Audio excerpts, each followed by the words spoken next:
Hey everybody, welcome back to another episode of Dirt, Green, and Steel. So harvest is over, it's time to get back into the excavating. We got the 270 here in the shop.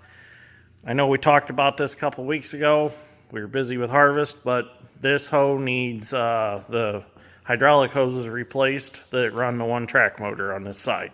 So we got the side cover off, got all the dirt pressure washed out, and we got to get these hoses off because we're going to replace them. So this has been packed with dirt for most of this machine's life, obviously, it looks like. I'm sure it's been cleaned out before, but this is just a high filth area. So these are pretty rusty, and it's probably going to be fun to get them apart. So we're going to show you how to get them apart. We've got a lot of experience getting these apart, and we have different methods to get them apart. So we're not digging a trench in the blowing cold to stand underneath it and do it. Yeah, and the best part is we're in a shop where it's warm. We're in a shop where it's warm for once. And I'll tell you what, when that track frame's packed with frozen dirt, it is almost impossible to get these apart. So if you have an excavator and you haven't done it, take these covers off at least once a year and pressure wash all this out. I mean, this in no time will get full of dirt. You would think that these covers would seal enough that they wouldn't get full of dirt, but they get packed full. Yeah, especially if you're in muddy conditions a lot and wet, sandy conditions a lot, take these apart and clean them out. So we're going to get started. We're going to show you how to get these apart if they won't come apart. Hopefully these aren't too hard to get apart, but I mean, this one's pretty rusty. So we're going to get started here. We'll get the camera set up so you can get a good view, and we'll get started. Okay, so we got a wrench that fits. What size is that? Inch 5/8. See if we can get that top one broke loose. Hopefully it wasn't as far under the dirt. Okay, that one's broke loose. Go ahead and see if we can get that bottom one. That bottom one looks like it's going to be a real bear. Yep. Okay. Let me get the torch and we'll heat that. We're going to change the O-rings anyways. Got the torch.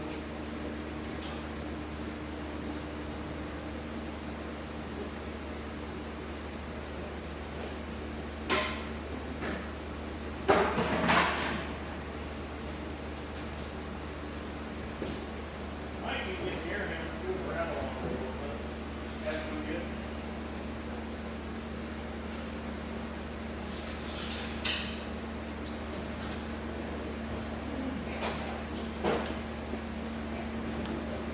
Okay, so we'll just, so when you heat these, you want to heat just on the flat spots. Like here, one side here. You don't want to get them extremely hot because you don't want to get a lot of heat transfer into the track motor itself. Long valve, Brandon.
There we go.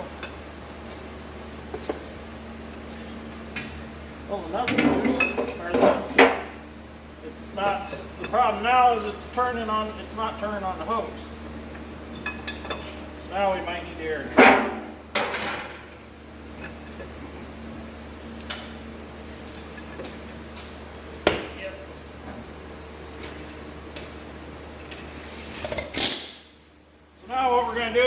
vibrate that.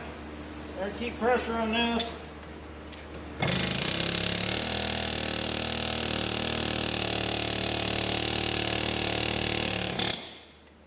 Sometimes it works.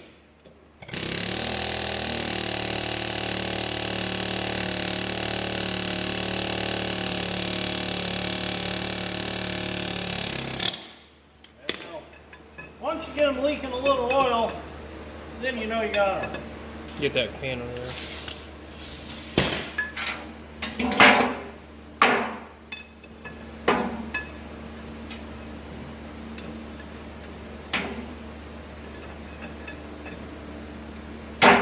Oh, we can go depressurize the tank.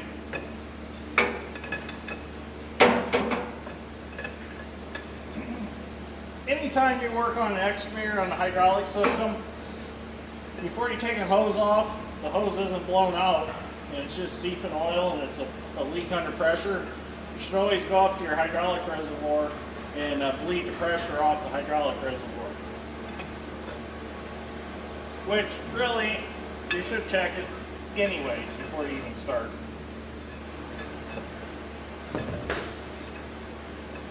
It just prevents the reservoir from leaking or forcing a lot of oil out. And it doesn't cause a siphon. Yeah, it doesn't cause a siphon. Okay, so we got this end broke loose. We're gonna let that drain out a little bit. And we got a clamp here we gotta get off. Some zip ties we gotta cut. And then we'll go underneath the excavator and we'll get it off at the rotary manifold.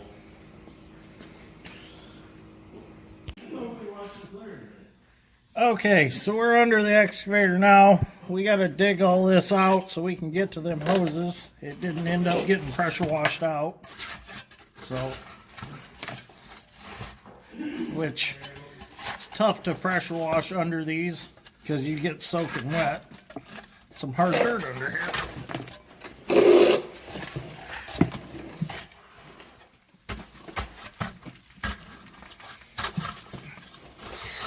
This is from Dad mud bogging constantly.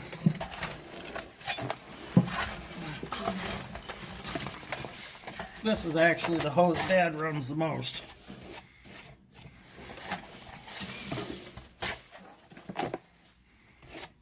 Whenever you hear him talking about his 270, this is the one. I prefer the 200 personally.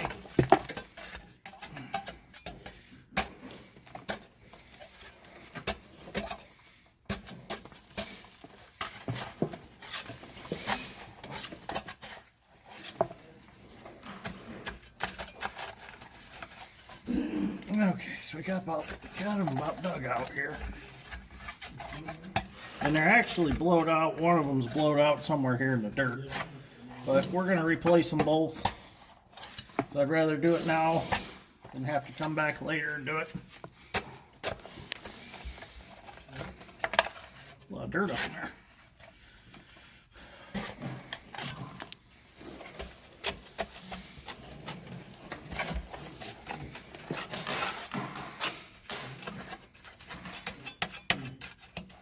Okay, so I got them all dug out. I got a clamp here, got to get off. I'm going to go grab a wrench and we'll come back and we'll get the hoses off and get them pulled out of the track frame. We got to mark them first too.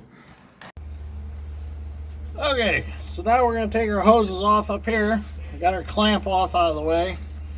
So we're going to come up here and get these hoses off. Which, oh, that one's loose in the adapter right there. Huh. That's probably a problem too. We're gonna have to get a new O-ring for that. So we can get this broke loose though.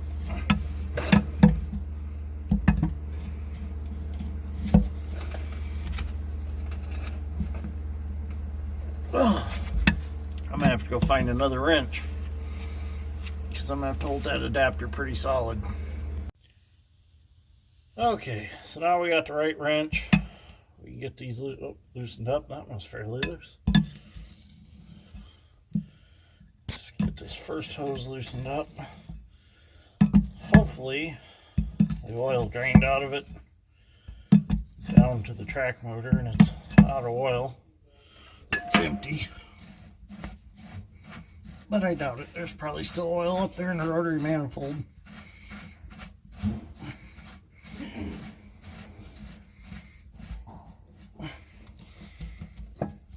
Might not be oil in there. Oh yeah, there's oil in there. Shit. Okay, got that one off. Let's get the next one off. Well, that one I'm going to have to wait till the oil drains out so I can get another wrench up in there. Where's my other wrench? Shit, what did I do with it?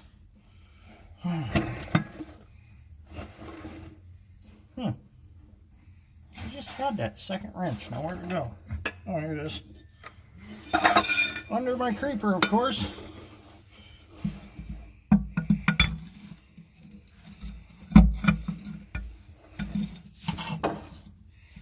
No, I can't get that on there. There it is.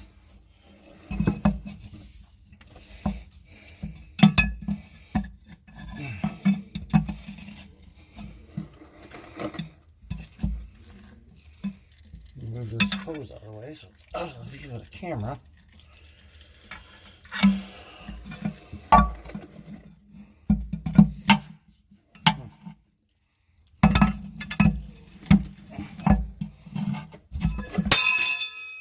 Ouch.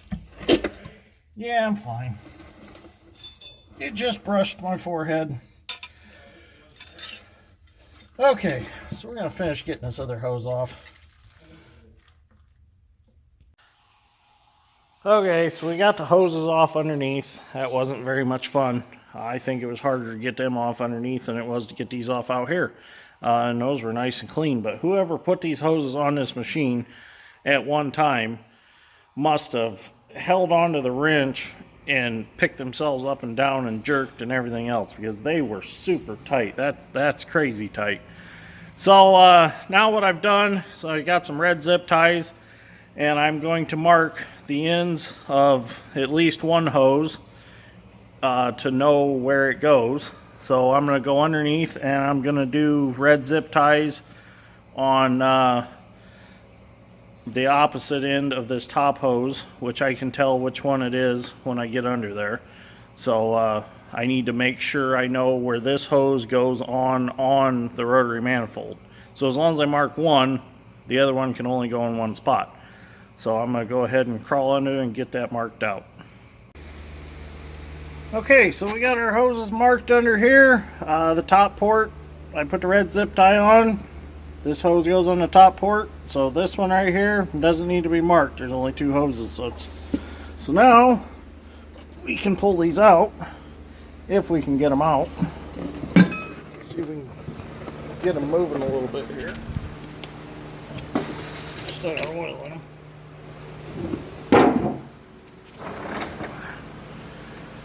I think we can get them out this direction.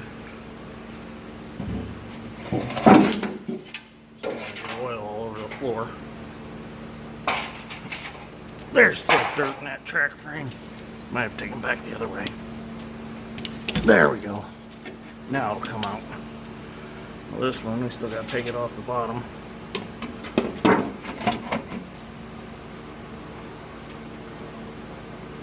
I should have put my latex gloves on for this, but oh well. I'm tired. I'm ready to go home for the night. But I wanted to get these off so I can get them made tomorrow. Then we can do an episode of putting them back on. This oil needs changed in this hoe bad. We put a 2,000 hour hydraulic pump on it about 2 years ago. Came out of a burnt 270, and we changed oil then, but for some reason his oil got dark. It doesn't get hot or anything, just kind of strange why it got dark. So okay, I'm gonna crawl back under there and get these hoses ripped out so I can go home for the night.